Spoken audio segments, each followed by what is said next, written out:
بسم اللہ الرحمن الرحیم۔ السلام علیکم دوستو۔ گزشتہ کچھ عرصے میں عالمی سیاست بڑی تیز رفتاری کے ساتھ تبدیل ہوئی ہے۔ اگر گزرے چند سالوں کا جائزہ لیں تو معلوم ہوگا کہ چین ایک ابھرتی ہوئی معاشی طاقت کے طور پر سامنے آیا تو امریکہ کے ساتھ اس کی سرد جنگ شروع ہو گئی، اور ابھی یہ معاملہ چل ہی رہا تھا کہ چین اور بھارت کا پھڈا شروع ہو گیا۔ تو اس صورتحال میں مشرق وسطیٰ، جہاں پہ پہلے ہی ایک عالمی خونی کھیل جاری تھا، وہ کیسے پیچھے رہ سکتا تھا؟ وہاں بھی پراکسی وارز میں شدت آ گئی۔ لیکن اگر اس خطے کی ایک مختصر سی بات کریں تو ایران اور ترکی دو ایسے پاور پلیئر ہیں جن کے خطے میں سب سے زیادہ مفادات ہیں، لیکن اوبویس سی بات ہے جنگیں لڑنے کی وجہ سے ان کی معیشت بہت زیادہ کمزور ہو گئی۔ لیکن ذرا سوچیں دوستو، ایک ایسی سچویشن میں جب کسی ملک کی معیشت بہت زیادہ نیچے کی طرف جا رہی ہو اور اس کو ایک عالمی سطح پر ریلیف ملنے کا امکان بھی ہو، اور قدرتی طور پر کچھ ایسی چیزیں بھی اس کے ہاتھ میں آ جائیں جو اس کی اکانومی کو بہتر کر سکے، تو کیا وہ ملک اس کو اپنی عوام کی بہتری کے لیے استعمال کرے گا؟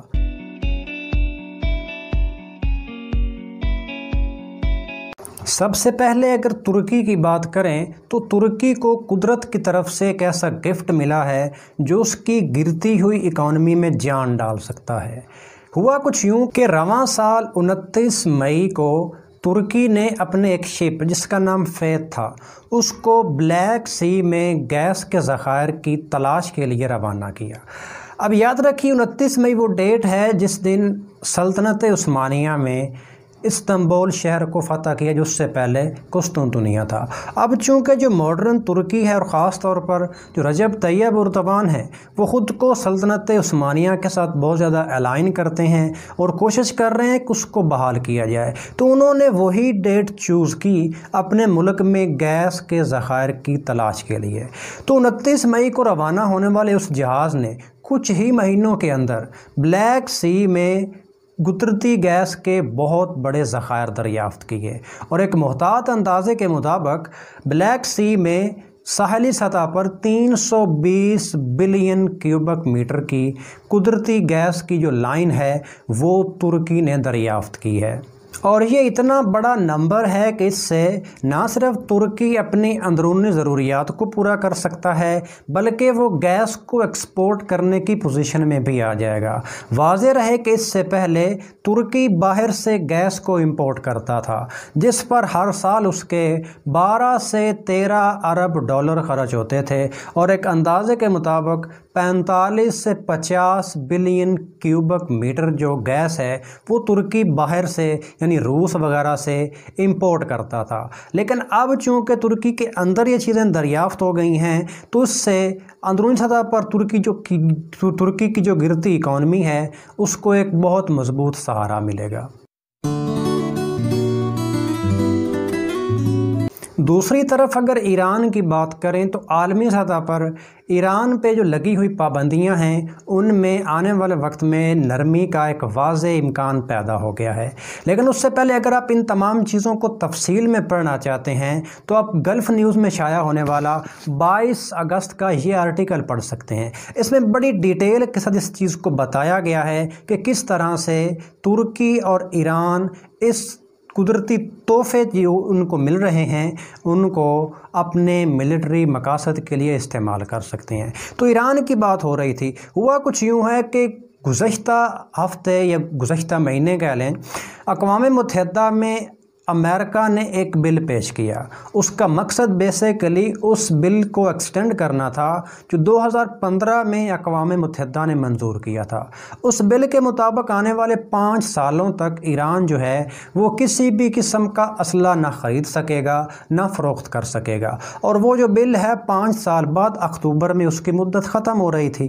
تو اس کی مدت کو بڑھانے کے لیے امریکہ نے اقوام متحدہ میں اسی قسم کا بل پیش کیا، لیکن سیکیورٹی کونسل نے اس بل کو ریجیکٹ کر دیا۔ تو اس کے بعد امکان پیدا ہو گیا ہے کہ اکتوبر میں ایران کے اوپر سے جو آپ کہہ لیں کہ اسلحے کے حوالے سے پابندیاں ہیں وہ ختم ہو جائیں گی، اور یہ جو بل جس کا نام آرمز ایمبارگو تھا وہ ہٹ جانے سے ایران کی معیشت میں بہتری کے امکانات بھی پیدا ہو گئے ہیں۔ تو اب یہ جو دو ایٹ دا سیم ٹائم واقعات ہو رہے ہیں، ان کا آپس میں گہرا لنک بھی ہے اور خطے پر اس کے اثرات بھی ہوں گے۔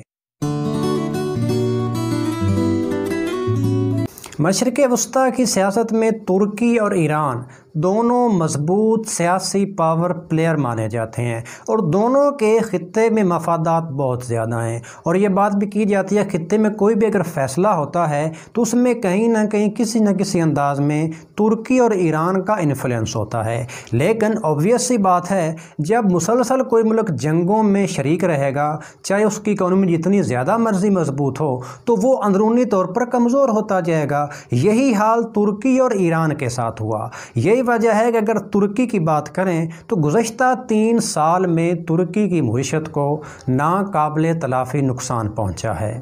یعنی اس کو آسان زبان میں یوں سمجھ لیں کہ ترکی نے اس سے زیادہ خرچ کیا جتنا وہ کما رہا تھا۔ اگر آج سے 4 سال پہلے کی بات کریں تو ترکی میں $1 کی قیمت 2.95 لیرہ تھی، اور آج یہ قیمت 7.33 لیرہ فی ڈالر تک پہنچ چکی ہے۔ اور اس کے ساتھ رواں سال یعنی 2020 میں ترکی کی جو کرنسی ہے لیرہ وہ 19% تک نیچے گر چکی ہے، اور کرونا وائرس کے آ جانے کی وجہ سے عالمی اداروں نے اس بات کا اظہار کیا ہے کہ آنے والے دنوں میں جو ترکی کی معیشت ہے وہ 5% تک مائنس میں جا سکتی ہے۔ تو اب یہ سچویشن ہے جو اندرونی طور پر ترکی معاشی لحاظ سے فیس کر رہا ہے۔ اور یہاں پہ دوستو ایک دلچسپ امر یہ ہے کہ ترکی کا جو صدر ہے رجب طیب اردوان، وہ اس کی بجائے کہ وہ معیشت پر زیادہ اٹینشن دے، اس کو بہتر کرنے کے لیے مختلف لوگوں سے تجاویز لے، وہ اس کو ایک مختلف اینگل میں دیکھ رہا ہے۔ 2018 میں ان کا ایک کوٹ بہت زیادہ مشہور ہوا تھا، جب ترکی کی کرنسی جو ہے وہ مسلسل نیچے کی طرف جا رہی تھی۔ انہوں نے یہ کہا تھا کہ اگر ان کے پاس یعنی امریکہ کے پاس ڈالرز ہیں تو ہمارے پاس خدا ہے۔ یعنی دو مختلف چیزوں کو ایک ساتھ مذہبی سینٹیمنٹس کا انہوں نے جوڑ دیا، لیکن اس کا مطلب یہ ہرگز نہیں کہ انہوں نے کچھ کیا نہیں، انہوں نے کچھ اقدامات کیے بھی، لیکن ابھی تک اس کے پازیٹیو رزلٹ جو ہیں وہ ترکی کو نہیں مل سکے۔ اور اب اگر ایران کی اندرونی معاشی صورتحال کی بات کریں تو وہ بھی بہت زیادہ اچھی نہیں ہے، بلکہ اسے اگر خطے کی بدترین معیشت کہا جائے تو بے جا نہ ہوگا۔ ملک میں رواں سال افراط زر میں 22% تک اضافہ ہو گیا ہے، اور رواں سال ہی جو ایران کی کرنسی ہے یعنی ریال وہ 70% تک نیچے گر چکی ہے۔ اور اس کی شدت کا اندازہ اس بات سے لگائیں کہ جب 2015 میں ایران کے ساتھ عالمی طاقتوں نے ایک نیوکلیئر معاہدہ کیا تھا تو اس وقت ایران کے اندر $1 کی قیمت 32,000 ریال تھی، لیکن جب 2018 میں امریکہ نے معاہدے سے علیحدگی کا اعلان کر دیا تو اب وہی ڈالر ایران کے اندر 2,60,000 ریال تک پہنچ چکا ہے۔ تو اس سے آپ کو اندازہ ہو سکتا ہے کتنی ورس سچویشن میں ایران کی معیشت ہے، لیکن اس کے باوجود خطے میں ایران کا کردار، ایران کے اثر و رسوخ میں کمی ہوتی دکھائی نہیں دے رہی، بلکہ الٹا اس میں اضافہ ہو رہا ہے۔ تو اس کا مطلب کیا ہے؟ اس کا مطلب یہ ہے کہ عوام کو مختلف قسم کے مسائل کا سامنا کرنا پڑے گا، اور بعض اوقات تو عوام کا رد عمل ان حالات کو لے کر اتنا شدید تھا کہ گزشتہ 5 سالوں میں 2 مرتبہ شدید قسم کے مظاہرے ہو چکے ہیں، لیکن دونوں ہی مرتبہ وہاں کے سیکیورٹی فورسز نے، حکومت نے ان کو سختی کے ساتھ کچل دیا۔ یعنی کچھ بھی ہو جائے عوام کی بہتری کے لیے کچھ نہیں، لیکن اپنی پراکسی وارز کے لیے ایران کے پاس بہت پیسہ ہے۔ اب اس سچویشن کو سامنے رکھتے ہوئے عام حالات میں تو یہ ہونا چاہیے کہ اگر عالمی سطح پر ایران کے خلاف پابندیوں میں نرمی کی جا رہی ہے اور ترکی کو قدرت کی طرف سے ایک تحفہ ملا ہے تو اس کو عوام کی بہتری کے لیے استعمال کریں، لیکن ایسا ہوتا دکھائی اس لیے نہیں دے رہا کہ دونوں ممالک کے خطے میں بہت زیادہ مفادات ہیں اور بہت زیادہ پراکسی وارز میں دونوں ممالک ہی الجھے ہوئے ہیں۔ اس کے علاوہ اندرونی سطح پر سیاسی حالات بھی دونوں ممالک میں کوئی آئیڈیل نہیں ہے۔ اگر سب سے پہلے ترکی کی بات کریں تو وہاں سیاسی حالات کو اتنے زیادہ آئیڈیل نہیں ہے، وہاں کوئی خاص اپوزیشن نہیں ہے، یعنی آل ان آل طیب اردوان کے پاس ہی حکومت ہے۔ وہاں پہ میڈیا کو اتنی زیادہ آزادی نہیں جتنی کہ ہونی چاہیے۔ اس کے علاوہ کرونا وائرس کو لے کر بھی ترکی کے اندر حالات کو اتنے زیادہ آئیڈیل نہیں ہیں، اور اسی وجہ سے ترکی کی جو معیشت ہے وہ بہت زیادہ نیچے کی طرف گر رہی ہے۔ لیکن اس سب کے باوجود ترکی کی جو خطے میں پراکسی وارز ہیں ان میں کمی نہیں آ رہی۔ اگر ترکی کی پراکسی وارز کی بات کی جائیں تو مختلف ممالک میں ترکی نے اپنی مداخلت کر رکھی ہے۔ مثال کے طور پر یونان کے ساتھ میڈیٹرینین سی میں پھڈا، اس کے علاوہ ہمسایہ ملک شام میں مداخلت، اور اس کے علاوہ لیبیا میں بھی ترکی کی مداخلت ہے۔ تو یہ وہ پراکسی وارز ہیں جو ترکی گزشتہ ایک دہائی سے ان میں شامل ہے۔ اس کی معیشت البتہ نیچے کی طرف جا رہی ہے، لیکن اس کے باوجود ترکی ان پراکسی وارز کو روکنے کے حق میں نہیں ہے۔ اور اگر ایران کی بات کریں تو ایران بھی خطے میں ترکی سے پیچھے نہیں ہے۔ لبنان میں حزب اللہ سے لے کر شام میں پراکسی وارز تک، اس کے علاوہ یمن کی اگر بات کریں تو وہاں پہ حوثی باغیوں کو ایران ہی کی سپورٹ حاصل ہے۔ اس کے علاوہ عراق میں بھی ایرانی ملیشیاز کا کردار جو ہے وہ کسی سے ڈھکا چھپا نہیں ہے۔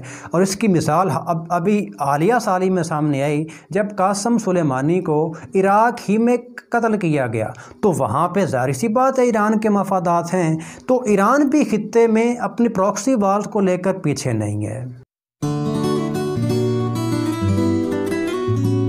تو دوستو یہ وہ تازہ ترین سچویشن ہے جو اس وقت مشرق وسطیٰ میں ڈیولپ ہو رہی ہے۔